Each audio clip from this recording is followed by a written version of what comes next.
Guys, आज का topic है मध्य प्रदेश न्यायिक सेवा भर्ती एवं सेवा की शर्तें नियम 1994 में राज्य के राज्यपालों द्वारा उच्च न्यायालयों के परामर्श के बाद संशोधन किया गया है। अब सिविल जज जूनियर डिवीज़न परीक्षा के लिए पात्रता आवश्यकताओं में महत्वपूर्ण बदलाव आया है। नियुक्ति की पद्धति में संशोधन। प्रारंभिक परीक्षा में सामान्य और ओबीसी वर्ग के उम्मीदवारों को कम से कम 60% अंक और आरक्षित वर्ग SC ST के उम्मीदवारों को कम से कम 55% अंक प्राप्त करने होंगे।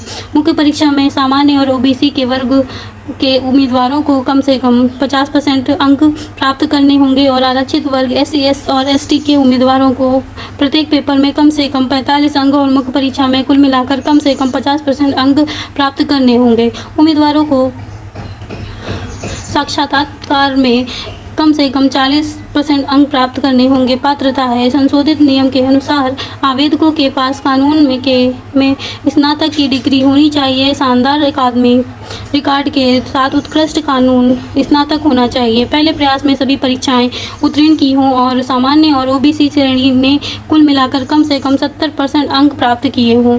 यह आवेदन जमा करने के लिए निर्धारित अंतिम तिथि तक कम से कम 3 साल तक लगातार वकील के रूप में अभ्यास किया हो। SC और ST वर्ग के उम्मीदवारों को कुल अंकों का कम से कम 50% अंक प्राप्त करना होगा। पहले 3 साल के प्रासंगिक अनुभवों की आवश्यकता नहीं और बैचलर ऑफ लॉ के लिए कोई न्यूनतम कुल स्कोर नहीं है। पात्रता के लिए न्यूनतम आयु की आवश्यकता नहीं बदली है। जिस वर्ष की नियुक्ति के लिए आवेदन आमंत्रित किए जाते हैं उसके बाद वाले वर्ष के जनवरी के पहले दिन तक यह 21 वर्ष या उससे कम उम्र का हो गया है।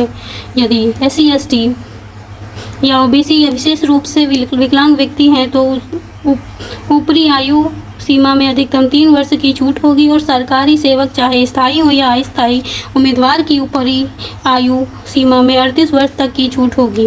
विशेष रूप से विकलांग व्यक्तियों के लिए नियम 7 के तहत लाभ प्राप्त करने के लिए पात्रता मानदंड नियमानुसार होंगे।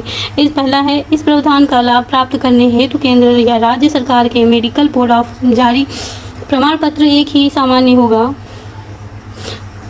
पद के लिए आवेदन जमा करने की तिथि पर आवेदक की विशेष योग्यता 40% से अधिक नहीं होनी चाहिए। अयोग्यता नियम 8, कोई व्यक्ति सीधी भर्ती द्वारा नियुक्ति के लिए अयोग्य होगा यदि उसके एक से अधिक पति या पत्नी जीवित हैं, किसी उच्च न्यायालय, केंद्र या राज्य सरकार, वैधानिक निकाय या स्थानीय प्राधिकार द्वारा सेवा से बर्खास्त या हटा दिया गया हो और नैतिक उद्यमता से जुड़े अपराध के लिए दोषी ठहराया गया हो या किसी उच्च न्यायालय या संघ लोक सेवा आयोग या किसी से सेना चयन बोर्ड द्वारा स्थायी रूप से प्रतिबंधित या अयोग्य घोषित किया गया हो।